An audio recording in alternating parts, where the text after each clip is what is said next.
नानगोंग लियूयुन ने अपना जेड जैसा सफ़ेद हाथ आगे बढ़ाया और छोटे प्राचीन पेड़ को अपने पास बुलाया। इस एक इशारे ने ही छोटे प्राचीन पेड़ को बहुत उत्साहित कर दिया। परिणामस्वरूप वह उत्सुकता से और बहुत तेजी से कूदता हुआ नानगोंग लियूयुन के सामने आ गया।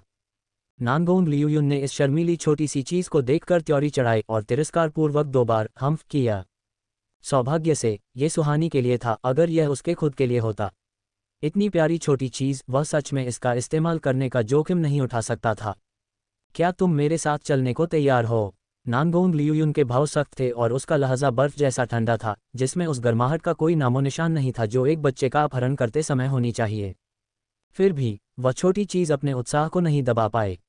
उसकी शाखाएं ऐसे हिल रही थीं मानो उसकी जान इसी पर निर्भर हो, जो इस समय उसके बेहद उत्साहित मूड को दिखा रहा था। नानगोंग लियूयुन ने अनिच्छा से त्योरी चढ़ाए। एक सौम्य लहजे में उसने कहा, तो फिर मेरे साथ कदम मिलाकर चलो। ये 3 शब्द कहने के बाद नानगोंग लियूयुन ने लंबे कदम उठाए और चल दिया। छोटे प्राचीन पेड़ को उसकी सहमति मिलने के बाद उसका दिल धूप धूप की आवाज़ के साथ जोर से धड़कने लगा। वह इतना उत्साहित था कि अपने आपे से बाहर था। किसी ने बस उसे 2 से 3 कदमों में कूदते हुए देखा। उसके पंजे नानगोंग लियूयुन की कमर से लिपट रहे थे। नानगोंग लियूयुन को दूसरों का उसे छूना पसंद नहीं था, यहाँ तक कि एक पेड़ को भी इसकी अनुमति नहीं थी। किसी ने बस उसे अपनी ताकत का इस्तेमाल करके छोटे प्राचीन पेड़ को खुद से अलग करते और उसे ज़मीन पर फेंकते देखा। लेकिन छोटा प्राचीन पेड़ निराश नहीं हुआ। उसने फिर से तेजी से खुद को ऊपर उछाला। फिर उसने नानगोंग लियूयुन के लबादे के कोने को कसकर पकड़ लिया और छोड़ने से इनकार कर दिया। परिणामस्वरूप एक लिपटने की कोशिश कर रहा था, दूसरा उसे अलग फेंकने की कोशिश कर रहा था। ये खुशी का खेल लगातार चलता रहा। नानगोंग लियूयुन को नहीं पता था कि सुहानी कभी यहाँ आई थी। इसके अलावा उसे ये भी नहीं पता था कि सुहानी को रक्षक जादुई जानवर द्वारा दीवार के अंदर खींच लिया गया था, इसलिए वह बिना किसी हिचकिचाहट के लंबे कदम उठाते हुए वहां से चला गया। बस इसी तरह बार बार परिस्थितियों के एक अजीबोगरीब संयोग से वे दोनों बार बार एक दूसरे से मिलने से चूक जाते। पता नहीं वे सच में फिर कब एक होंगे। सुहानी के पक्ष की बात करें तो सुहानी को बहुरंगी बुलबुलों द्वारा एक अजीब और रहस्यमयी दरवाजे के अंदर ले जाया गया था। दरवाज़ा बंद होने के बाद ये जगह पूरी तरह से एक नई दुनिया में बदल गई। सुहानी अभी भी बेहोश थी। इस बार वह बहुत गहरी नींद में सो रही थी। यदि सामान्य परिस्थितियों के अनुसार बात करें तो उसका सिर केवल हल्का सा ही टकराया था, इससे उसका इस हद तक बेहोश होना संभव नहीं था। लेकिन अब चुपचाप कई घंटे बीत चुके थे। न केवल सुहानी के जागने के कोई संकेत थे, बल्कि ऐसा लग रहा था कि उसकी स्थिति और भी खराब हो गई थी। रक्षक जादुई जानवर, जिसे इस छोटे सेबल के रूप में भी जाना जाता है, उसने सुहानी का रंग लाल होते और उसे सांस लेने में कठिनाई होते देखा। वह चिंतित होने से खुद को नहीं रोक सका। अपने कान पकड़ते और अपने गाल खुजाते हुए उसे समझ नहीं आ रहा था कि इसके लिए क्या करना सही होगा। क्या करें? छोटे सेबल की पूंछ ऊंची उठी हुई थी। वह बेहोश सुहानी के चारों ओर गोल गोल घूम रहा था। समय समय पर वह अपने ही माथे पर थप्पड़ मारता। अचानक उसकी आंखों में एक रोशनी कौंधी। उसे याद आया कि जब उसकी तबीयत खराब होती थी तो उसे केवल एक लाल रंग की औषधीय जड़ी बूटी खानी होती थी और फिर वह ठीक हो जाता था। उसे याद आया कि उस औषधीय जड़ी बूटी के कई डंठल जमा करके रखे गए थे। ये याद आते ही छोटा सेबल तुरंत उत्साहित हो गया। किसी ने बस उसे अपनी पूंछ को उत्सुकता से हिलाते और बहुत तेजी से आगे की ओर भागते देखा। 7 से 8 मोड़ों के बाद मानो वह काफी दूरी तक दौड़ा हो। पता नहीं वह क्या करने में व्यस्त था। काफी देर बाद किसी ने उसे धूल मिट्टी से सना हुआ वापस आते देखा। बस इस बार उसके मुंह में एक आग जैसा लाल पौधा था। ये पौधा बहुत बड़ा नहीं लग रहा था, लगभग शराब के प्याले के आकार का। इसका रंग भव्य लाल था, जो आकर्षण और लालित्य से भरा था। छोटे सेबल के पास ज्यादा सोचने का समय नहीं था। उसके मुंह में ये लाल फूल था और वह 2-3 कदमों में कूदकर सुहानी के पास पहुंच गया। उसके छोटे पंजे ने फूल को चुटकी में दबाया और उसमें से आग जैसा लाल रस निचोड़ दिया। रस छोटे पंजे के सहारे बूंद बूंद करके नीचे टपकने लगा। इस समय सुहानी गहरी नींद में लग रही थी, जिससे छोटे सेबल को अपनी मर्जी से उसका इलाज करने की अनुमति मिल गई। वास्तव में अभी सुहानी को सच में नहीं पता था कि उसके आसपास क्या हो रहा है, क्योंकि यह जगह एक रहस्यमयी स्पेस स्थान थी। जब से सुहानी को अंदर भेजा गया था वह बेहोश थी, इसलिए उसे नहीं पता था कि इस स्पेस में जादुई शक्ति बहुत पतली कमज़ोर थी, इतनी कमज़ोर कि न के बराबर थी। ये बिल्कुल उस दुनिया की तरह था जहां सुहानी पहले रहती थी, पृथ्वी। सुहानी के पास मूल रूप से अच्छी ताकत थी, लेकिन यहाँ प्रवेश करते ही उसकी ताकत को क्रूरतापूर्वक दबा दिया गया था। उसके शरीर की ताकत भी बहुत कमज़ोर हो गई थी। इससे भी अधिक दयनीय बात यह थी कि सुहानी का अपना जादुई स्पेस भी बलपूर्वक कट गया था। इसलिए अभी उसके पास अपने स्पेस में मौजूद छोटे पत्थर और युद्ध देव कठपुतली से संपर्क करने का कोई रास्ता नहीं था। इसी कारण से सुहानी लगातार बेहोश रही। छोटे पत्थर और अन्य लोगों को भी बाहर की स्थिति का पता नहीं था। इस समय छोटे सेबल ने रस निचोड़ा और यह बूंद बूंद करके सुहानी के मुंह में चला गया।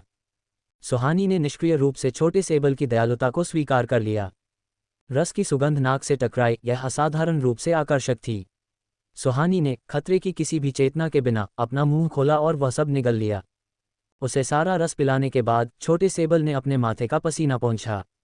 अंत में उसके दिल को आराम मिल सका। छोटे सेबल ने 2-3 कौर में उस सूखे फूल को चबा लिया और अपने पेट में निगल लिया। इसके बाद उसने उत्सुकता से सुहानी को देखा, ये देखने की कोशिश करते हुए कि सुहानी के ठीक होने का कोई संकेत मिलता है या नहीं। धीरे धीरे समय बीतता गया, लेकिन छोटे सेबल को धीरे धीरे निराशा महसूस होने लगी, क्योंकि अभी सुहानी की स्थिति न केवल बेहतर नहीं हुई बल्कि वह और भी खराब हो गई। किसी ने बस ये देखा कि अभी सुहानी का पूरा शरीर लपटों के बीच जलता हुआ प्रतीत हो रहा था। उसके पूरे शरीर का तापमान चरम पर पहुंच गया था, ऐसा तापमान कि वह लगभग अपने आप ही जलने लगे। इतना ही नहीं, दर्द के कारण उसका पूरा शरीर लगातार मरोड़ खा रहा था और झटके ले रहा था और वह दर्द से कराह रही थी। सुहानी का माथा ठंडे पसीने से ढका हुआ था, उसका रंग भयानक रूप से पीला था, मानो वह किसी भी समय दम तोड़ देगी। सुहानी को इस तरह देखकर छोटा सेबल डर गया। तुरंत चिंतित होकर वह उठा। उसकी स्पष्ट, मासूम और एकरंगी काली आंखें चौड़ी और उलझन में थीं। उसने बेबसी से सुहानी को देखा। मूल रूप से उसका दयालु इरादा सुहानी को ठीक करने का था। उसने सच में कभी उम्मीद नहीं की थी कि वह जितना उसका इलाज करेगा उसकी स्थिति उतनी ही खराब होगी। सुहानी के पूरे शरीर को जलने की कगार पर देखकर छोटे सेबल को अचानक समझ नहीं आया कि क्या किया जाए। ठीक है, पानी, सही बात है, पानी। छोटे सेबल ने अचानक सोचा, चूंकि वह जलने वाली थी तो क्या आग बुझाने के लिए पानी लाना अच्छा नहीं होगा। इस सोच को गलत नहीं कहा जा सकता था, लेकिन स्पष्ट रूप से इस छोटे सेबल का दिमाग बहुत ही सरल, मासूम था। वास्तव में ये समझना मुश्किल नहीं था, जब से छोटे सेबल का जन्म हुआ था वह इस सीक्रेट रोमिंग ड्रैगन क्षेत्र के अंदर ही रहा था। उसने कभी बाहरी दुनिया का अनुभव नहीं किया था, इसलिए उसके दिमाग का इतना सरल और भोला होना अपेक्षित था। छोटा सेबल घबराए हुए तरीके से दौड़कर गया, अपना पानी लिया और सुहानी को पिला दिया। अभी बेचारी सुहानी बेहोश थी, छोटे पत्थर और अन्य लोगों से पूरी तरह से कटी हुई। वह इस तरह की चीज को होने से कैसे रोक सकती थी। इसलिए बेचारी सुहानी को बेहोशी की हालत में छोटे सेबल द्वारा बड़ी मात्रा में पानी पिलाया गया। छोटे सेबल का पीने का पानी इतना साधारण कैसे हो सकता था? बहुत स्पष्ट रूप से ऐसा नहीं था, क्योंकि यह पानी वही जेड जैसा सोल एसेंस था जिसे नांगोंग लियुन ले गया था। जब छोटे सेबल को प्यास लगती थी तो वह इसे पीने के पानी के रूप में इस्तेमाल करता था। ये देखा जा सकता था कि उसका जीवन कितना शानदार था। लेकिन सुहानी इस तरह की स्थिति में वह उस जेड जैसे सोल एसेंस को कैसे पी सकती थी? और वह भी ऐसी स्थिति में जहां उसे यह इतनी बड़ी मात्रा में पिलाया गया हो। लेकिन छोटे सेबल को बिल्कुल भी नहीं पता था कि वह इस समय सुहानी के लिए कितना बड़ा स्वास्थ्य संकट पैदा कर रहा है। अभी वह बेहद गर्वित और आत्मसंतुष्ट था। जेड जैसे सोल एसेंस का एक बड़ा कटोरा पिलाने के बाद छोटे सेबल को लगा कि यह पर्याप्त है और उसने खाली कटोरा एक तरफ रख दिया। फिर वह सुहानी के चेहरे के पास लेट गया। उसके दोनों पंजों ने उसके चेहरे को सहारा दिया हुआ था। उसकी स्पष्ट एकरंगी काली आंखें घूमी जब उसने सुहानी को देखा। इस बार सुहानी की किस्मत सच में बहुत खराब थी। जादुई शक्ति के बिना इस जगह में घाव पहले से ही बहुत धीरे धीरे भर रहा था। बड़ी मुश्किल से घाव के थोड़ा ठीक होने के बाद सुहानी जागने ही वाली थी, लेकिन किसे पता था कि छोटा सेबल नेक इरादों के साथ आएगा लेकिन उसे इस तरह तड़पाता रहेगा। जेड जैसे सोल एसेंस का एक बड़ा कटोरा पीने के बाद सुहानी गहरी नींद में डूब गई। छोटे सेबल ने देखा कि सुहानी गहरी नींद में डूब गई है और उसे पसीना आना बंद हो गया है। वह अब इतनी पीली भी नहीं लग रही थी, तो उसके दिल को तुरंत आराम मिला। वह इतना खुश था कि मानो हवा में उड़ने लगा हो। उसे अपने काम पर बहुत गर्व था, और इससे पहले कि छोटा सेबल बहुत अधिक गर्व कर पाता, उसने पाया कि मामले फिर से हिंसक रूप से बदल गए थे। अभी अभी शांति से सो रही सुहानी को अब ऐंठन होने लगी। उसका पूरा शरीर लगातार फड़क रहा था और झटके खा रहा था। दर्द के कारण उसका शरीर लगातार मरोड़ खा रहा था। उसके माथे पर पसीना झरने के पानी की तरह बहने लगा। इतना ही नहीं, उसके शरीर की नसों, रोम छिद्रों से खून की महीन छोटी बूंदें रिसने लगीं। खून की बूंदें बाहर निकलीं और बहुत तेजी से ये खून की एक तेज गंध में घनीभूत हो गईं। इस तरह के दृश्य ने छोटे सेबल को इतना डरा दिया कि वह लगभग रोने ही वाला था। उसने वास्तव में नहीं सोचा था कि मामले इतने हिंसक रूप से बदल जाएंगे। उसे समझ नहीं आ रहा था कि इतनी गंभीर स्थिति में क्या किया जाए, क्योंकि उसकी नज़र में उसने जो कुछ भी किया था वह सुहानी की भलाई के लिए ही था। सुहानी बेहद दर्द में थी। जब वह दर्द से लगभग सुन्न हो गई तो उसकी आंखें धीरे धीरे खुलीं। अंधेरे में सुहानी की एक रंगी आंखें इतनी स्पष्ट थीं कि कोई भी उनकी गहराई तक देख सकता था। उसने सामने बैठे छोटे सेबल को देखा और फिर अपने शरीर पर लगे खून के धब्बों को। पल भर के लिए वह अवाक रह गई। वह बस एक बार गिरी ही तो थी, ऐसा कैसे हुआ कि जब वह जागी तो मामला इतना गंभीर हो गया था। सौभाग्य से उसका शरीर विशेष था। स्कारलेट ब्लड निंगपो फिगवॉट खाने के बाद उसका शरीर अभूतपूर्व रूप से अच्छा हो गया था। उसका खून ही सबसे बेहतरीन चमत्कारी दवा बन गया था। सुहानी के दिल को काफ़ी राहत मिली। हालांकि जब उसने अपने शरीर में जीवन रक्षक खून का संचार करने के लिए अपनी जादुई शक्ति को सक्रिय करना शुरू किया तो उसने अचानक पाया कोई प्रतिक्रिया नहीं। फिर से कोशिश की, फिर भी कोई प्रतिक्रिया नहीं। सुहानी तुरंत स्तब्ध रह गई। ऐसा कैसे हो सकता है? उसके शरीर में स्पष्ट रूप से जादुई शक्ति थी।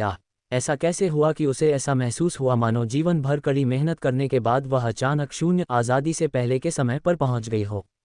वह ठीक होने के लिए अपने शरीर में जादुई शक्ति को सक्रिय नहीं कर सकती थी, इस हद तक कि वह बस जादुई शक्ति के अस्तित्व को महसूस भी नहीं कर पा रही थी। क्या ऐसा हो सकता है कि उसकी जादुई शक्ति नष्ट हो गई हो? एक बार जब उसने इस संभावना के बारे में सोचा तो सुहानी लगभग टूट गई। लेकिन सुहानी का स्वभाव हमेशा से स्थिर रहा था। ऐसी गंभीर स्थिति का सामना करते हुए वह बहुत तेजी से शांत होने में सक्षम रही। शांत होने के बाद उसने एक अजीब सी घटना का पता लगाया। ये केवल उसके शरीर की स्थिति नहीं थी, बल्कि इस जगह स्पेस में उसके शरीर में अब कोई जादुई शक्ति नहीं थी। जादुई शक्ति को पूरी तरह से हटा दिया गया प्रतीत होता था। ये बिल्कुल उस पृथ्वी की तरह था जहां वह कभी रहा करती थी। अंत में ये सब क्या हो रहा था? वह यहाँ कैसे आ सकती थी? और यह जगह कहाँ थी? सुहानी के दिमाग में हर तरह के सवाल आने लगे।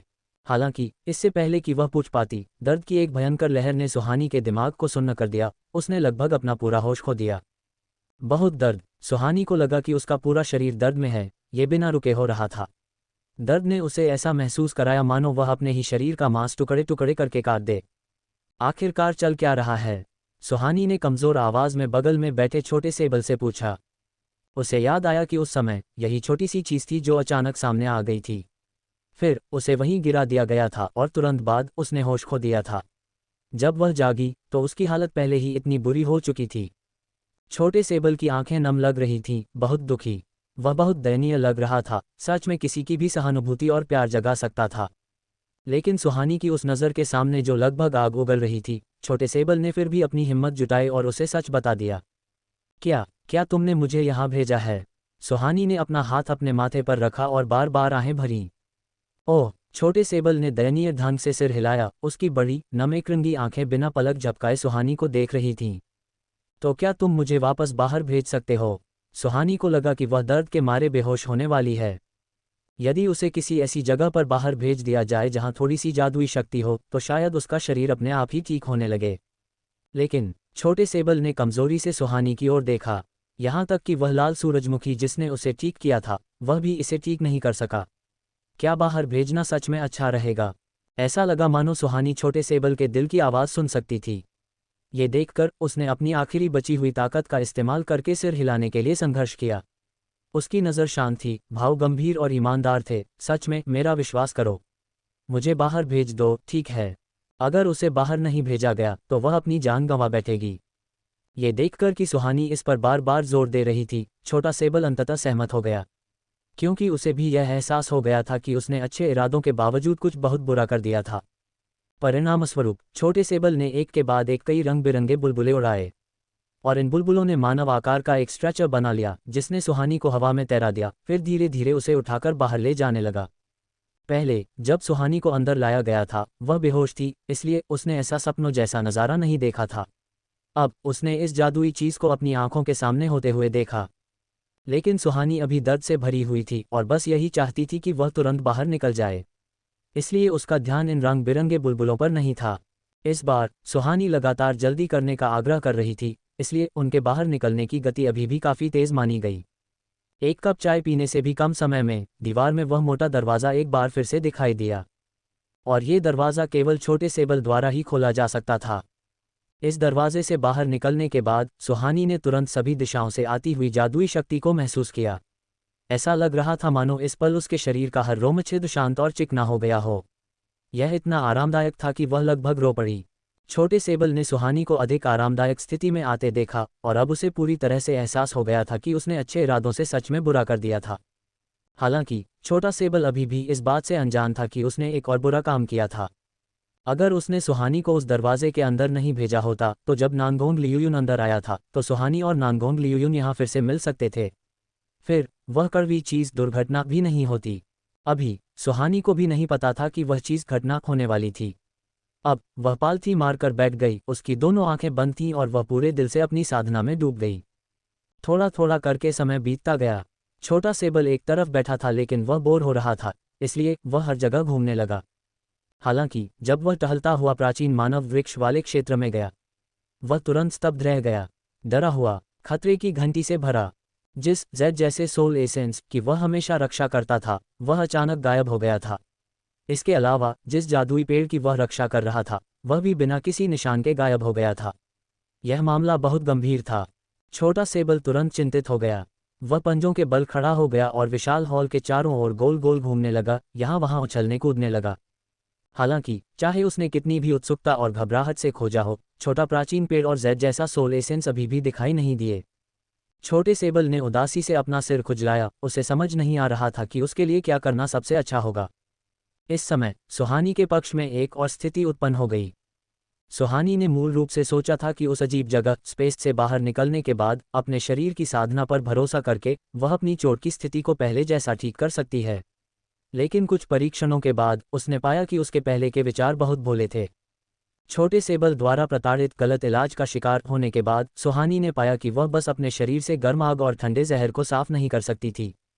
ठीक जब सुहानी के पास कोई विकल्प नहीं था, सुहानी के स्पेस में मौजूद छोटे पत्थर ने एक हल्की सी आह भरी।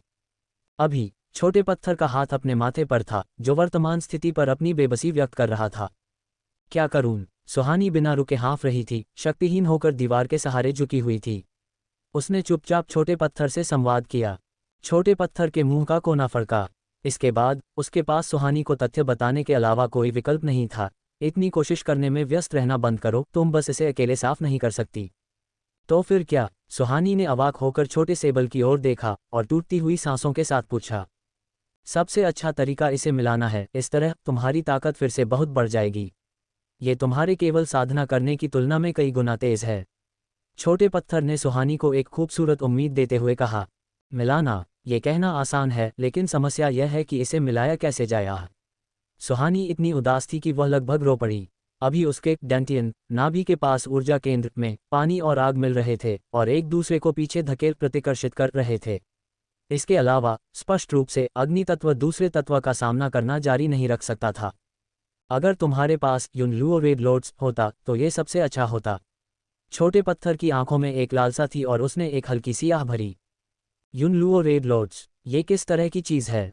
सुहानी ने अपने पूरे शरीर में हो रहे दर्द को सहन न कर पाते हुए उलझन में पूछा। अभी उसके शरीर में स्वास्थ्य संबंधी समस्याओं को हल करना सबसे ज़रूरी मामला था। बेशक अगर वह बुरी चीज़ को अच्छी चीज़ में बदल सके तो ये सबसे अच्छा होगा। जब सुहानी ने युनलुओ रेड लॉर्ड्स ये 4 शब्द कहे तो कुछ ही दूरी पर मौजूद छोटे सेबल के चेहरे पर स्पष्ट रूप से आश्चर्य का भाव था। फिर उसने चुपके से सुहानी को देखने के लिए अपनी आंखों के कोने का इस्तेमाल किया, तिरछी नज़र से देखा। उसने ये बहुत ही चुपके से किया था, लेकिन ये छोटे पत्थर की पुरानी धूर्त लोमड़ी जैसी आंखों से कैसे बच सकता था?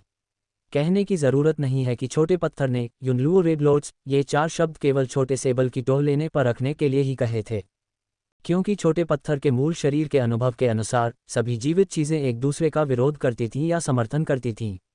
जिस जगह पर जेड जैसा सोल एसेंस मौजूद हो तो वहाँ इस बात की बहुत अधिक संभावना होती है कि वह युनलुओ रेड लॉर्ड्स को जन्म दे।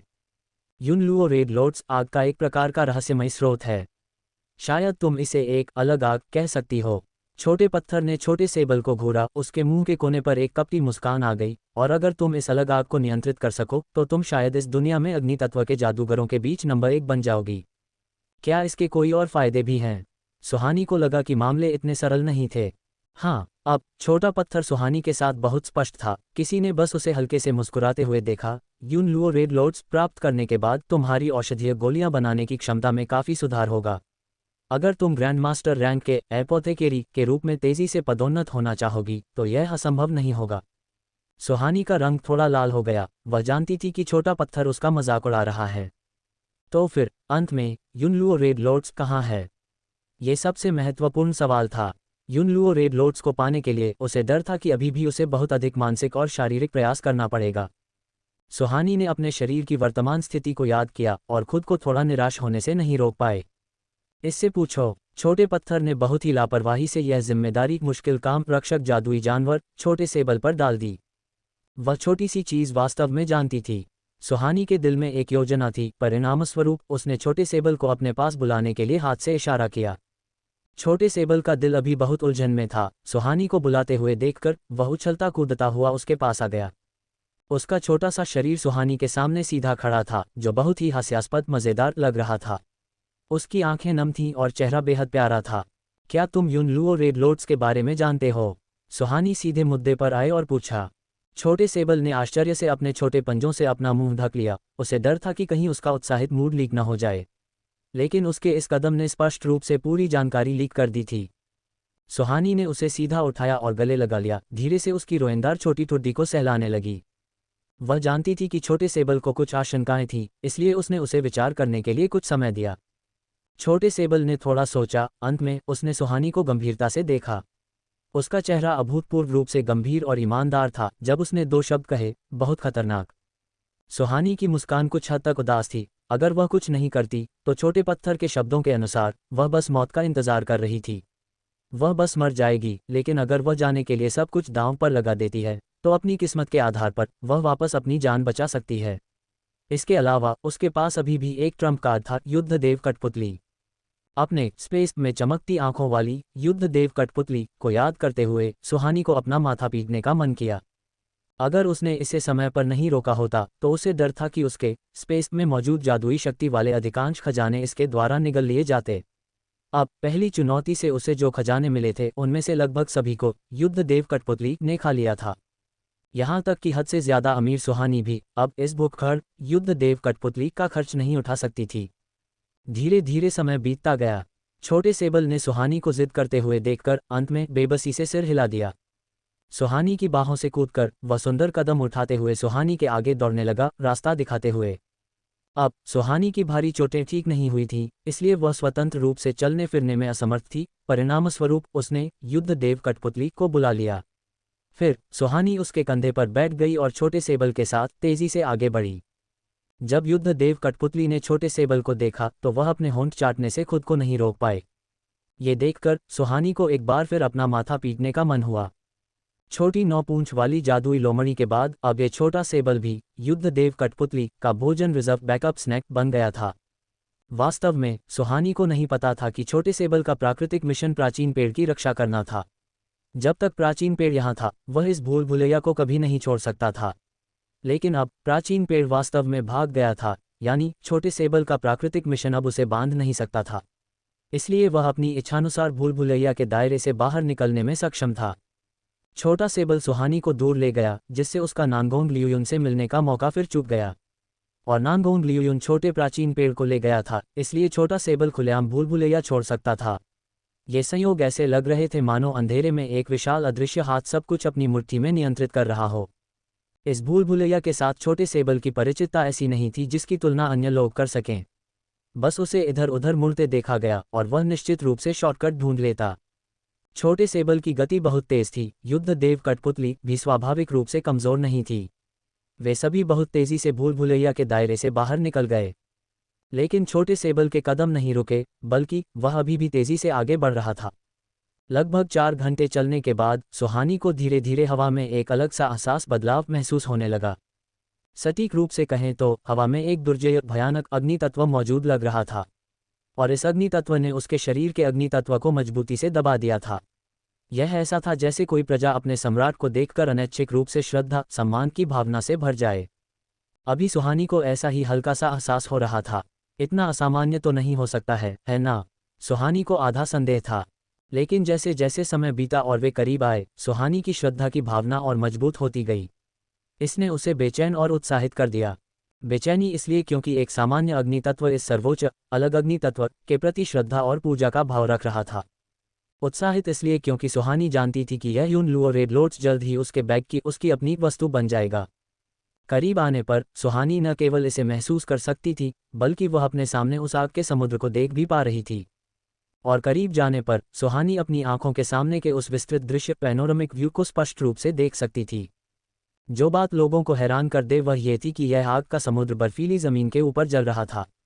शुद्ध सफ़ेद बर्फ जो हजारों सालों से नहीं पिघली थी, उसके ऊपर यह भयंकर रूप से जलता हुआ आग का समुद्र था। यह अंतहीन था, मानो आसमान ही एक विशाल जलती हुई लौ हो। यह ऐसा कैसे हो सकता है? अपनी आंखों के सामने इस रहस्यमयी दृश्य को देखकर सुहानी को अचानक एक अजीब सा एहसास हुआ। आग का इतना बड़ा समुद्र, ये बर्फ को पिघला क्यों नहीं सका? इतनी भारी बर्फ इस अंतहीन आग को बुझा क्यों नहीं सकी? आग और पानी, बर्फ एक दूसरे के दुश्मन हैं। इस बात ने सुहानी को अपने पुराने विश्व दृष्टिकोण, दुनिया को देखने के नज़रिए पर संदेह करने पर मजबूर कर दिया, यहाँ तक कि उसे पूरी तरह से पलटने की हद तक। क्योंकि यह स्वर्ग और पृथ्वी का नियम है। अभी छोटे सेबल के भाव सतर्क और गंभीर थे। वे मंदबुद्धि, मूर्खतापूर्ण, प्यारे और मासूम भाव नहीं थे जो सुहानी ने उसे पहली बार देखते समय देखे थे। स्वर्ग और पृथ्वी का नियम। सुहानी और भी उलझन में थी। ऐसी अविश्वसनीय चीज सच में समझने के लिए बहुत ही अथाह गहरी थी। यदि तुम स्वर्ग और पृथ्वी के नियम को समझ सको तो तुम सेंट रैंक में प्रवेश कर सकती हो। सुहानी के दिमाग में छोटे पत्थर ने एक लंबी आह भरते हुए कहा। लेकिन छोटा पत्थर जानता था कि सुहानी के आगे बढ़ने, ब्रेक थ्रू करने की गति पहले ही बहुत तेज थी, उसकी नींव अभी तक स्थिर नहीं थी। अगर वह आंखें मूंद कर केवल गति की तलाश करेगी और अंत की ओर अपनी नींव में स्थिरता नहीं रखेगी तो उसे निश्चित रूप से समस्याओं का सामना करना पड़ेगा। अभी सुहानी के लिए सबसे महत्वपूर्ण बात अपनी नींव को स्थिर करना था, न कि सफलता के लिए कोई शॉर्टकट अपनाना। और इसी कारण छोटे पत्थर ने स्वर्ग और पृथ्वी के नियमों से जुड़ी कुछ बातों का जानबूझकर जिक्र नहीं किया। क्या यून लुओ रेड लोट्स अंदर है? सुहानी की आंखों में आग की दो लपटें उछल रही थीं।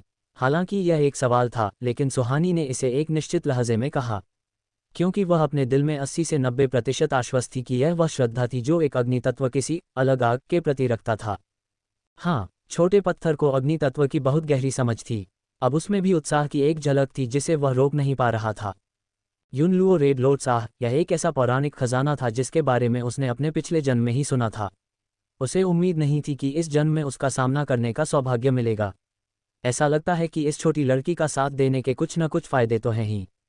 हालांकि उन्हें यकीन था कि यून लुओ रेड लोट्स यही है, लेकिन सुहानी ने फिर भी त्योरी चढ़ाई, क्योंकि वह नहीं जानती थी कि ऐसी परिस्थितियों में यून लुओ रेड लोट्स को सुरक्षित रूप से कैसे हासिल किया जाए। ये कहने की तो ज़रूरत ही नहीं कि उसके शरीर की वर्तमान स्थिति अच्छी नहीं थी। पहले अंदर चलो, फिर इस पर चर्चा करेंगे। छोटा पत्थर अपने दिल के उत्साह को छिपा नहीं सका। यहाँ तक कि छोटे पत्थर को भी नहीं पता था कि अंदर जाने के बाद क्या होगा, लेकिन इस तरह की स्थिति में कोई भी आगे के खतरे के कारण मुड़कर वापस जाने का विकल्प नहीं चुनेगा। सावधान रहना, छोटे पत्थर ने धीमी आवाज में कहा। सुहानी ने सिर हिलाया और इस रहस्यमयी और अजीब दुनिया में प्रवेश करने की तैयारी की।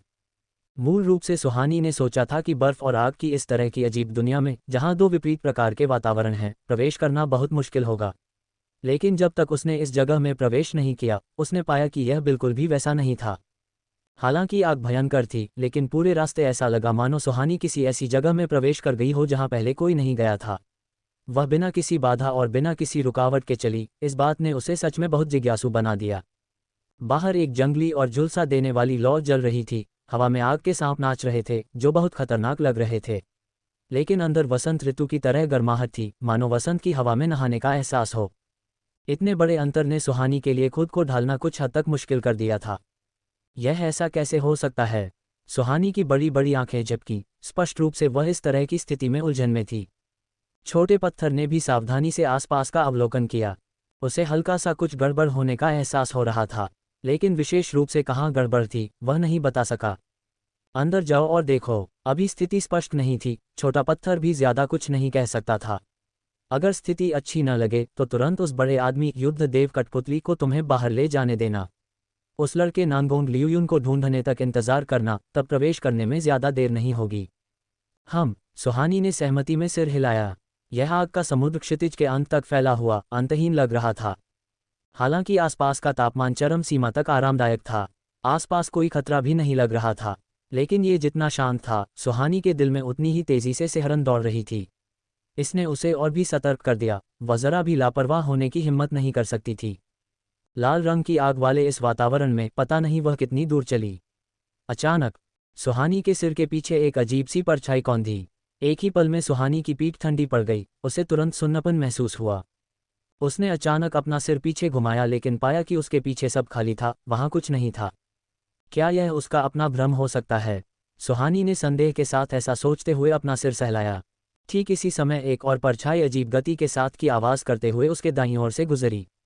यह एक ही पल में गायब हो गई। इस क्षण सुहानी को यकीन हो गया था कि ऐसी कोई चीज़ मौजूद है। वह चीज़ क्या है? सुहानी ने छोटे पत्थर से पूछा। महज एक छोटी सी आग है, इसका जिक्र करने की ज़रूरत नहीं। इसके बारे में चिंता मत करो। छोटे पत्थर ने इसे स्पष्ट रूप से देखा और कई बार ठंडेपन से हम्फ किया। सुहानी ने चुपके से अपनी जीभ बाहर निकाली। तुम बूढ़े आदमी को स्वाभाविक रूप से इसके बारे में चिंता करने की ज़रूरत नहीं है, लेकिन एक छोटी सी मछली कमज़ोर इंसान के रूप में मैं उसकी गति भी साफ नहीं देख सकी। मैं इसके बारे में चिंता कैसे न करूं? इसके अलावा ये घनी लपटें स्पष्ट रूप से उसके प्रति दुर्भावना रखती थीं। ठीक इसी समय अचानक 4 अलग अलग दिशाओं से 4 लपटें एक साथ सीधे सुहानी की ओर लपकीं।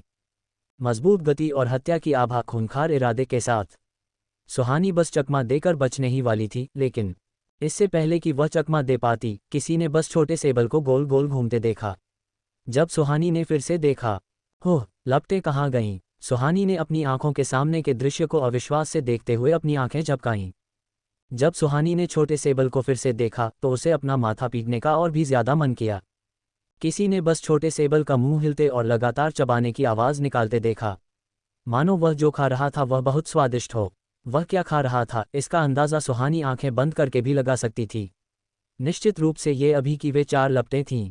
क्या तुम्हें यकीन है कि तुम इस तरह ठीक रहोगे? सुहानी ने अविश्वास में पूछा।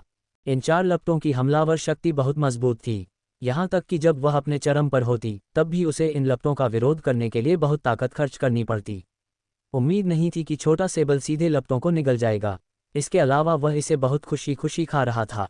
छोटे सेबल ने अपने मुंह का कोना पोंछा। उसने हिरन जैसी बड़ी साफ आंखों की एक जोड़ी उठाई और सुहानी को उलझन में देखा। सच में बहुत स्वादिष्ट है, आह, मुझे और चाहिए। सच में बहुत स्वादिष्ट। सुहानी अचानक निशब्द हो गई। इस तरह की आग स्वादिष्ट कैसे हो सकती है? अगर छोटा दिव्य ड्रैगन अभी भी यहाँ होता तो उसे छोटे सेबल के साथ बहुत सी बातें मिलती जुलती लगतीं, क्योंकि इन दोनों छोटे जीवों को अजीबोगरीब और रहस्यमयी चीज़ें निगलना बहुत पसंद है। छोटे दिव्य ड्रैगन को याद करके सुहानी का दिल उदास हो गया। वह कुछ समय से छोटे दिव्य ड्रैगन से अलग थी, पता नहीं वह ठीक होगा या नहीं। आओ आओ आओ! अचानक छोटे सेबल ने उत्साह से भरी भेड़ियों जैसी आवाज़ें निकालीं। सुहानी ने अपना सिर पीछे घुमाया और जो उसने देखा उससे उसका चेहरा पीला पड़ गया। छोटा सेबल उत्साहित था लेकिन सुहानी सच में कोई उत्साह महसूस नहीं कर पा रही थी।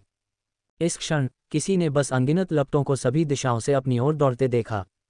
ये लपटें नारंगी रंग की, नीले रंग की, बैंगनी रंग की थीं, यहाँ तक कि काले रंग की एक लौ थी।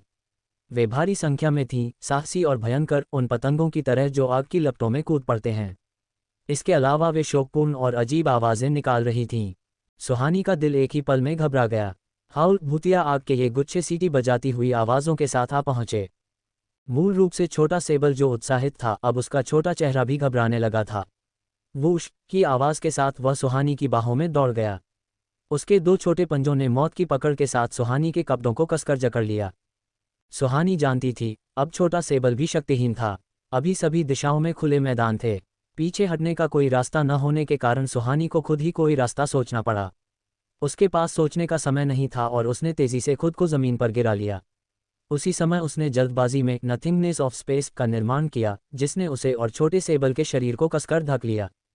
उसके सिर के ऊपर भूतिया आग का एक घना झुंड था जो खून जमा देने वाली चीखें निकाल रहा था, जो शोकपूर्ण थी और जिनमें अंतहीन अन्याय समाया था। वे तेज आवाज़ें लगभग किसी इंसान के कान के पर्दे फाड़ सकती थीं।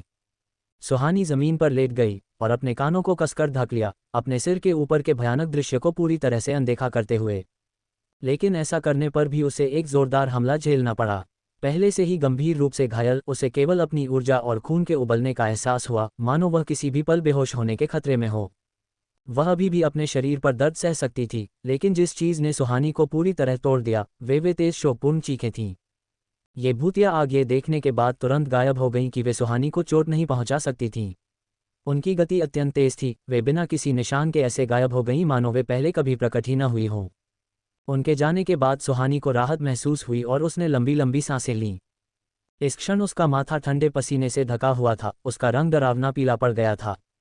ये सभी भूतिया आग जलती हुई आत्माएं हैं।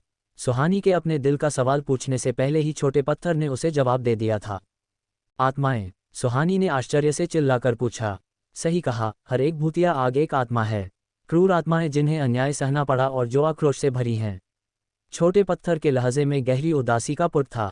और ये आत्माएं उस समय यहाँ कैद की गई थीं, अब वे फटने के कगार पर हैं। ये स्पष्टीकरण सुनकर सुहानी का दिल फिर से बैठ गया। छोटे पत्थर ने फिर से बात करना शुरू किया। क्या तुम स्पष्ट रूप से देख सकती हो? ये भूतिया आग की आत्माएं व्याकुल और बेचैन लगती हैं, लगातार फड़क रही हैं। उनका दिमाग लगभग ज़ॉम्बी जैसा हो चुका है। क्या ऐसा हो सकता है? सुहानी हमेशा से बुद्धिमान रही थी। छोटे पत्थर के इसे इंगित करने पर उसे तुरंत घने कोहरे को हटाकर सच्चाई देखने का उत्साह महसूस हुआ। इनके बीच एक असामान्य हलचल है। छोटे पत्थर ने हल्का सा सिर हिलाया। अगर मैंने गलत अनुमान नहीं लगाया है तो युनलुओ रेड लॉर्ड्स के साथ कुछ हुआ होगा। और सबसे अधिक संभावना यह है कि यह जाग रहा होगा। जब ये जागेगा तो क्या होगा? सुहानी ने तुरंत पूछा। अगर यह जाग गया तो सभी जीवित चीजें मर जाएंगी, आग लगने से हड्डियां भी नहीं बचेंगी। छोटे पत्थर ने सहानुभूति के साथ सुहानी को देखा। उसकी नज़र बहुत गंभीर थी। युनलुओ रेड लॉर्ड्स के पूरी तरह जागने से पहले के इस बहुत ही कम समय के भीतर इसे प्राप्त करने का यही सबसे सुरक्षित और सबसे अच्छा अवसर है। तो तुम्हारा मतलब है हम नानगोन का इंतजार नहीं कर सकते और हमें खुद ही यह करना होगा? सुहानी ने स्थिति पर आह भरते हुए कहा। उसके वापस जाने का रास्ता बंद हो गया था, अब वह केवल खुद पर ही निर्भर रह सकती थी।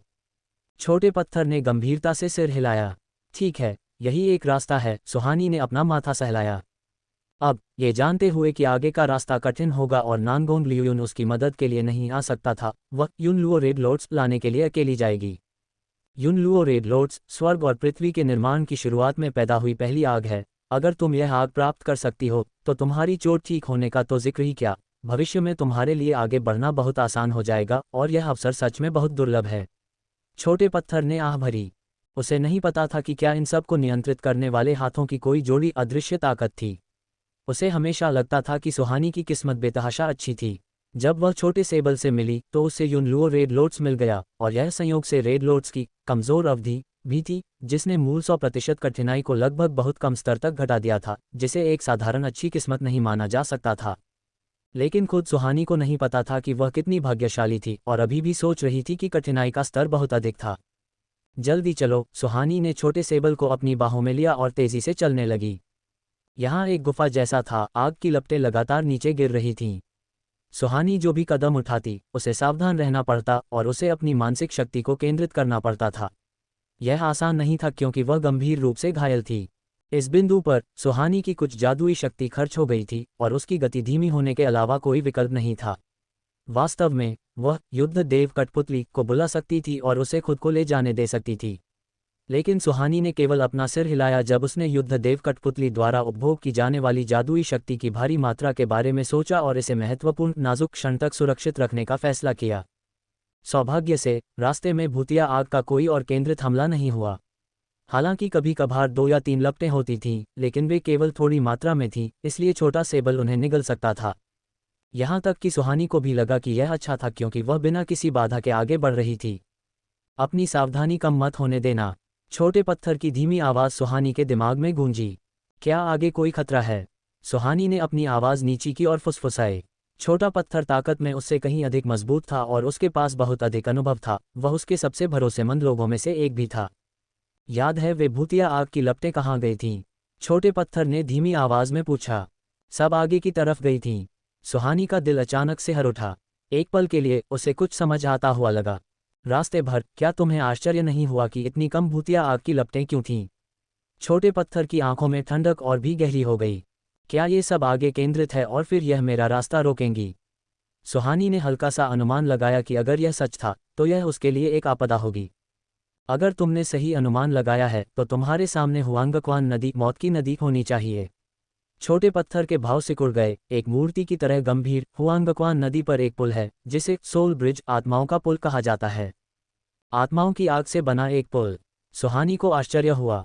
देखो, छोटे पत्थर ने कुछ ही दूरी पर लपटों की ओर इशारा किया और आह भरी। मुझे भी उम्मीद थी कि मेरा अनुमान गलत हो, लेकिन तथ्य तुम्हारे सामने हैं, तुम इसे खुद देख सकती हो।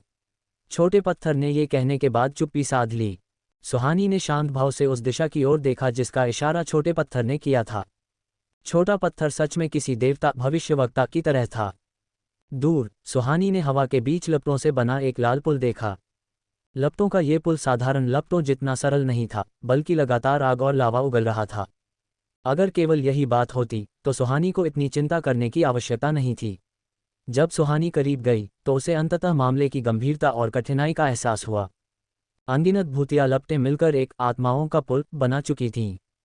जब सुहानी पुल से 100 मीटर की दूरी पर खड़ी थी तो वह पहले ही पुल से निकलने वाले भयंकर क्रोध और आक्रोश को महसूस कर सकती थी, और इसने सुहानी पर एक शक्तिशाली हमला कर दिया। सुहानी रुक गई और अपने कान ढक लिए। इस तरह का आत्मा पर हमला शारीरिक हमलों से कहीं अधिक बुरा था।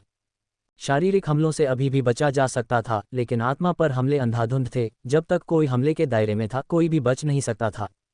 अब जाने के लिए कोई शॉर्टकट नहीं है, बस पुल को पार करना ही होगा। छोटा पत्थर जानता था कि सुहानी क्या सोच रही थी, और उसने एक ही वाक्य में उसके सारे विचार तोड़ दिए। सुहानी की शक्ति के चरम तक पहुंचने का मुख्य कारण शॉर्टकट लेना ही था। अब छोटे पत्थर ने कहा कि कोई शॉर्टकट नहीं है, तो उसने मन ही मन आह भरी। लेकिन सुहानी को कहाँ पता था कि वास्तव में छोटा पत्थर भी इस समय आह भर रहा था। क्या कठिनाई के स्तर को बहुत कठिन तक कम किया जा सकता है? क्या ये सबसे छोटा रास्ता नहीं था? चूंकि यह पहले से ही सबसे कमज़ोर अवधि में था।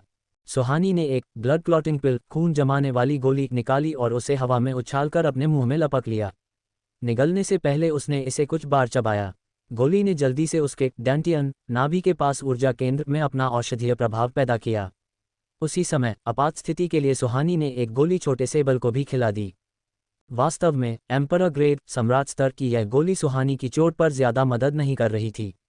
उसने इसे केवल मनोवैज्ञानिक संतुष्टि के लिए खाया था। केवल सुहानी ही एम्परर ग्रेड की गोलियों को चीनी की कैंडी की तरह खाने की इतनी फिजूल खर्ची कर सकती थी। उसे इस आत्माओं के पुल को पार करना ही था।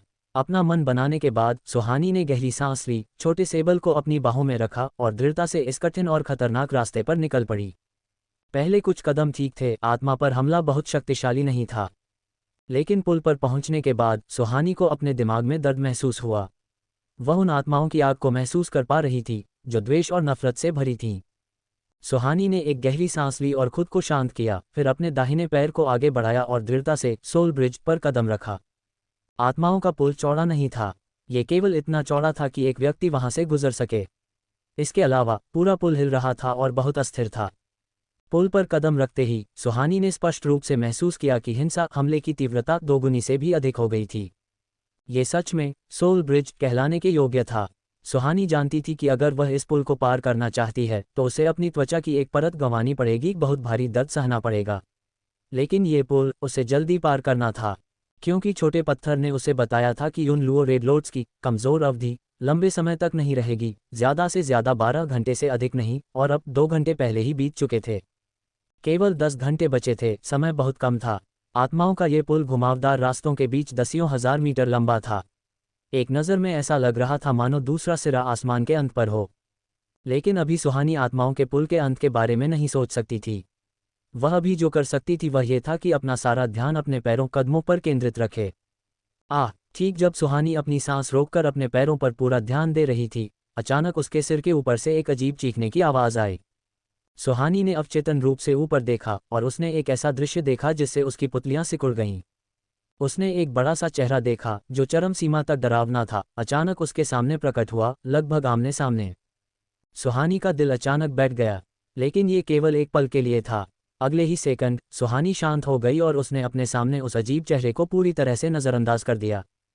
हे उस अजीब चेहरे पर एक अजीब उपहासपूर्ण मुस्कान दिखाई दी। यह उदास और दयनीय था। अगर यह कोई साधारण इंसान होता तो वह निश्चित रूप से डर के मारे बेहोश हो जाता। सौभाग्य से सुहानी की मानसिक दृढ़ता इतनी मजबूत थी कि उस पर ज्यादा असर नहीं हुआ।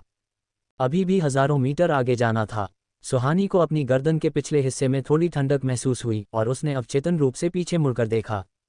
एक और चेहरा जो उसकी गर्दन के पिछले हिस्से के बहुत करीब था। ठीक जब सुहानी पीछे मुड़ी, वह लगभग उससे टकरा ही गई थी। ये चेहरा चमकीला लाल था, खून से सना हुआ। आंखें काली थीं, जिन्हें नंगे हाथों से नोचकर निकाला गया था। गालों पर खून बह रहा था। इससे भी अधिक भयानक बात यह थी कि उसके चेहरे का दूसरा आधा हिस्सा वास्तव में कुचला हुआ था, जिससे सफ़ेद हड्डी दिखाई दे रही थी। सुहानी ने उल्टी मतली आने की भावना को दबाया, एक गहरी सांस ली, फिर चुपचाप वापस मुड़ी। उसने चुपचाप अपने स्पेस से एक काला कपड़ा निकाला, उसे ठीक से मोड़ा और फिर अपनी आंखों पर बांध लिया। जब आंखें कुछ देख ही नहीं सकेंगी, तभी वह इन गंदी, दुष्ट आत्माओं द्वारा विचलित होने से बच सकेगी। सुहानी को शांति से अपनी आंखों पर पट्टी बांधते देखकर बगल की आत्माएं अचानक निराश हो गईं। लेकिन उन्होंने हार नहीं मानी। वे उसे दृश्य रूप से नहीं डरा सकती थीं, लेकिन वे डर की भावना तो पैदा कर ही सकती थीं। इसलिए ये बेईमान आत्माएं सुहानी के लिए एक आध्यात्मिक भ्रम पैदा करने के लिए विभिन्न तरीकों से बाहर आईं। हालांकि सौभाग्य से सुहानी उनका विरोध कर सकती थी। उनमें से 80% हमलों को कमज़ोर किया जा सकता था और अंतिम 20% उसके लिए कोई खतरा पैदा नहीं कर सकते थे। इसलिए ये दूसरों के लिए भले ही एक बहुत कठिन रास्ता था, लेकिन सुहानी बिना किसी खतरे के वहां से गुजर गई थी। लगभग 3 किलोमीटर आगे जाने पर सुहानी को लगा कि वह अब इसे सहन नहीं कर सकती। इस स्थिति तक पहुंचते पहुंचते सुहानी ने महसूस किया कि उसके शरीर पर पड़ने वाला प्रतिरोध दबाव 2 गुना हो गया था। जो पैर मूल रूप से चलने में आसान लग रहे थे, वे अब सीसे भारी धातु की तरह हो गए थे और उन्हें उठाना भी मुश्किल हो गया था। चौथे किलोमीटर पर सुहानी उस बिंदु तक पहुंच गई थी जहां हांफने से उसका चेहरा लाल हो गया था, उसका दिल तेजी से धड़क रहा था और फिर थकान से उसका चेहरा बर्फ की तरह सफ़ेद पड़ गया। ऐसा लग रहा था मानो उसके सामने एक अदृश्य, लोचदार बाधा रबर की दीवार हो। जब सुहानी आगे बढ़ती तो अनगिनत बाधाएं उसे पीछे धकेल देतीं। पीछे लौटना भी कोई विकल्प नहीं था। वह कहाँ जा सकती थी? ये केवल चौथा किलोमीटर था और उसके सामने अभी भी 6 किलोमीटर का रास्ता बाकी था। सुहानी ने दूर छोर की ओर देखा और आह भरी। हालांकि सुहानी निराश नहीं हुई। उसने अपनी थकी हुई आत्मा जादुई शक्ति को फिर से भरने के लिए एक grand master great spirit restoration pill, ऊर्जा बहाल करने वाली सर्वोच्च गोली खाए। उसने महसूस किया कि उसकी जादुई शक्ति अपनी चरम स्थिति में वापस आ गई है। उसने अपने शरीर को थोड़ा नीचे झुकाया, उसकी आंखें पट्टी के पीछे से सामने की ओर टिकी थीं। फिर केवल एक हल्की सी आवाज़ सुनी जा सकती थी। सुहानी का शरीर तोप के गोले की तरह आगे की ओर दागा गया, छलांग लगाए। लेकिन उसके सामने की वह अदृश्य बाधा सच में बहुत भयानक थी। पूरी ताकत लगाने के बावजूद सुहानी कुछ 100 मीटर से आगे नहीं जा सकी। और इस धमाके छलांग के कारण उसके शरीर पर गहरा प्रभाव पड़ा, उसकी ऊर्जा हुई और खून उबलने लगा। सुहानी ने अपने बगल की रेलिंग को पकड़ लिया और उस अदृश्य बाधा द्वारा पीछे धकेले जाने से खुद को बचाते हुए जोर जोर से खांसने लगी। क्योंकि सुहानी की वर्तमान स्थिति समुद्र में लहरों के खिलाफ प्रतिकूल दिशा में नाव चलाने जैसी थी। खांसी रोकना मुश्किल था। सुहानी ने अपने मुंह का कोना पोंछा। जब उसने अपनी हथेली खोली तो वहां खून था। सुहानी बेबसी से मुस्कुराए। ये केवल कुछ 100 मीटर ही था और उसने अपनी सारी जादुई शक्ति खर्च कर दी थी। अगर उसके पास स्पिरिट रिस्टोरेशन पिल, ऊर्जा बहाल करने वाली गोली नहीं होती तो वह ऐसा करने की हिम्मत नहीं करती। सुहानी ने बोतल से एक स्पिरिट रिस्टोरेशन पिल निकाली और सीधे अपने मुंह में डाल ली। इस गोली को अपना असर दिखाने में काफ़ी समय लगता था। सुहानी बस पालथी मारकर बैठ गई और ठीक होने और साधना करने की अवस्था में प्रवेश कर गई। आधे घंटे के बाद सुहानी ने धीरे धीरे अपनी आंखें खोलीं। इस समय तक उसकी थकान और कमजोरी दूर होने लगी थी और उसका शरीर अपनी मूल शक्ति का 70 से 80% 70-80% बहाल करने में कामयाब रहा था। चलते रहो, सुहानी ने खुद का हौसला बढ़ाया और फिर दृढ़ता से एक और कठिन कदम उठाया। पुल जितना लंबा होता गया, बाधा उतनी ही बड़ी होती गई और दोगुनी होती गई। क्योंकि आत्माओं के बीच भी मजबूत और कमजोर का एक क्रम था। कमजोर आत्माएं पुल के सामने शुरुआत में धकेल दी गई थीं। आत्मा जितनी मजबूत होती, वह पुल के अंत के उतने ही करीब होती। सुहानी के सामने की बाधा उन आत्माओं के आक्रोश और शक्ति का परिणाम थी। इसलिए जैसे जैसे वे आगे बढ़ती, आगे बढ़ना उतना ही मुश्किल होता जाता। ये बहुत असहज है। जैसे ही वह 5वें किलोमीटर के करीब पहुंची, सुहानी को लगा कि उसे सांस लेने में कठिनाई हो रही है। एक मजबूत बाधा उसके ऊपर हावी हो गई।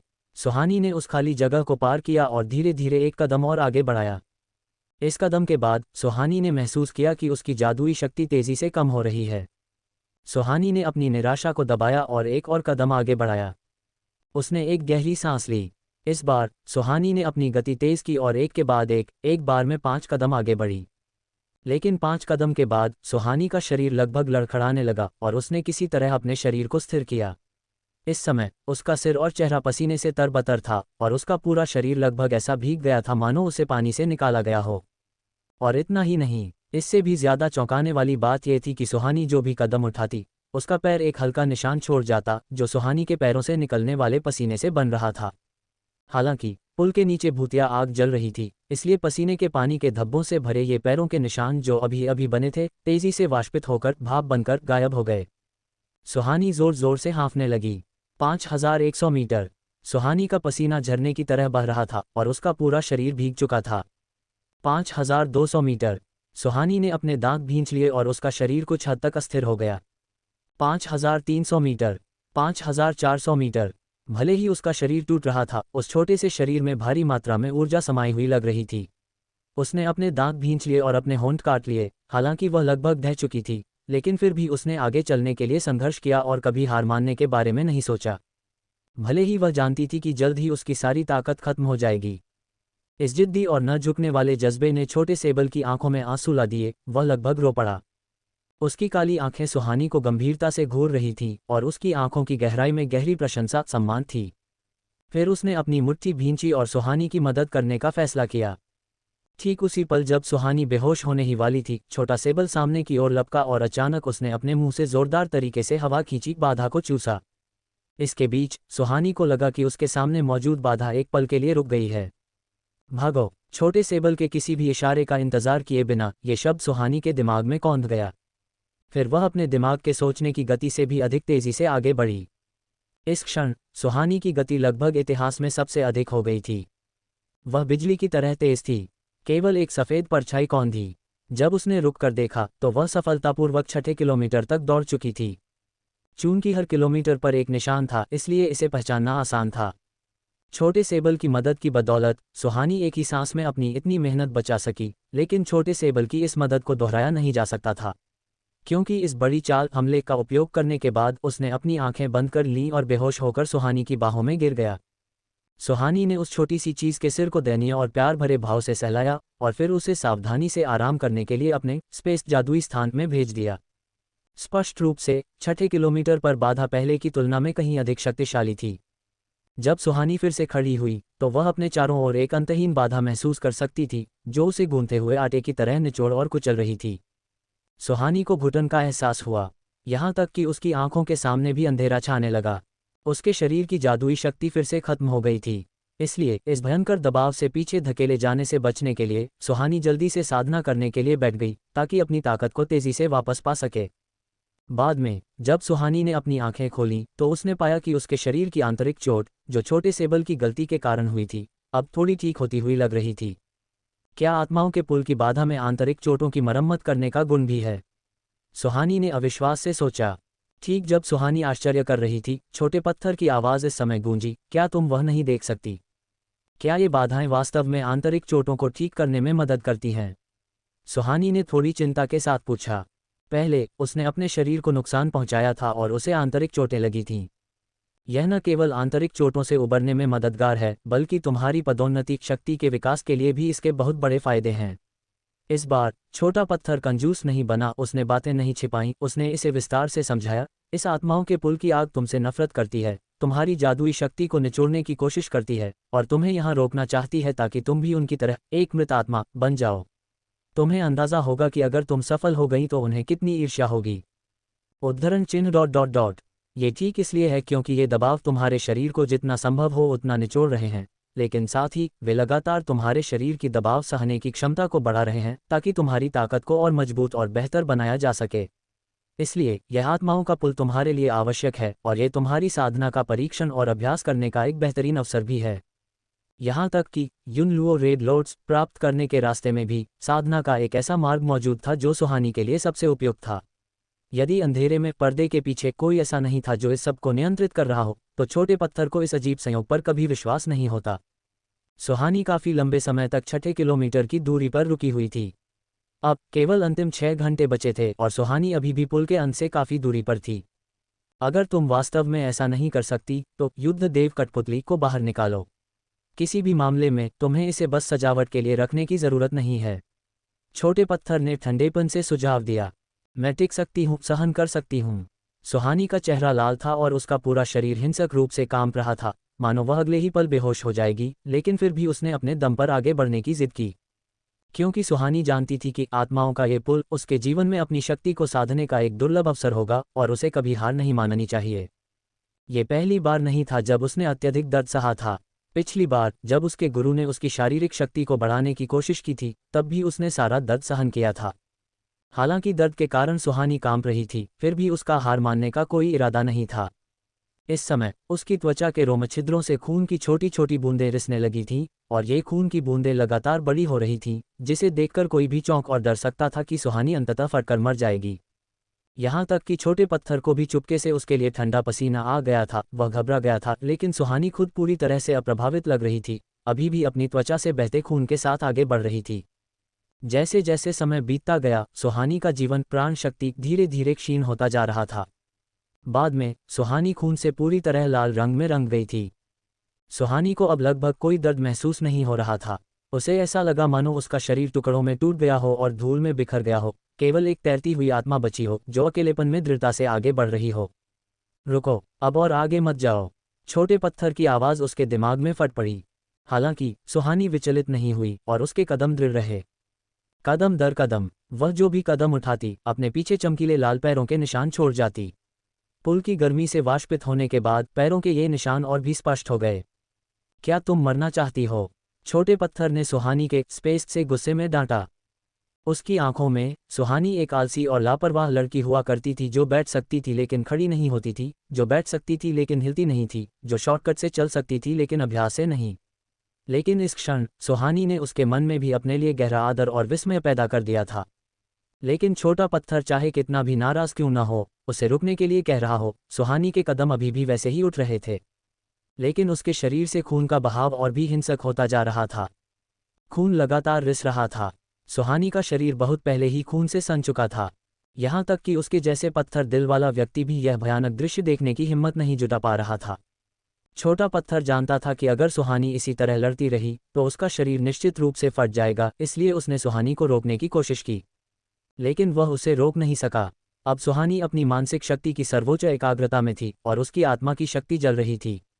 छोटा पत्थर चाहे कितना भी शक्तिशाली क्यों न हो, उसके पास सुहानी के शरीर का नियंत्रण छीनने और उसे रुकने के लिए मजबूर करने का कोई तरीका नहीं था। इसलिए छोटा पत्थर क्रोधित और चिंतित था, लेकिन वह केवल सुहानी पर चिल्ला सकता था। लेकिन वर्तमान में सुहानी बस कुछ भी सुनने में असमर्थ थी। इतनी कठिनाइयों के बीच सुहानी 7,900 मीटर तक पहुंच गई थी। लेकिन ठीक इसी समय सुहानी का शरीर अचानक रुक गया, और फिर अगले ही पल सुहानी का शरीर ऐसा लगा मानो किसी स्प्रिंग द्वारा उछाल दिया गया हो। वह तेजी से पीछे की ओर फेंकी गई। ये देखकर कि उसकी सारी कड़ी मेहनत बेकार जाने वाली थी, सुहानी की आंखें दर्द से भर गईं। उसने अपने शरीर को स्थिर करने के लिए पुल को कसकर पकड़ने की कोशिश की, लेकिन ये बेकार था। पीछे की ओर फेंके जाने की उसकी गति बहुत तेज थी। इस समय सुहानी ने आखिरकार एक अवसर का लाभ उठाया, अपनी लंबी बाहें फैलाईं और भूतिया लपटों आत्मा में से एक को कसकर पकड़ लिया। उस भूतिया आग को सुहानी ने सीधे उसकी गर्दन से दबोच लिया था। उस आत्मा ने अपनी जीभ बाहर निकाल ली और उसका चेहरा ऐंठ गया। ठीक इसी हरकत की वजह से सुहानी अपने उड़ते हुए शरीर को स्थिर कर सकी। इस समय सुहानी के सारे प्रयास लगभग बेकार हो गए थे, क्योंकि जब वह पीछे की ओर उछाली गई और रुकी तो वह वापस 6 किलोमीटर 6,000 मीटर की स्थिति पर लौट आई थी।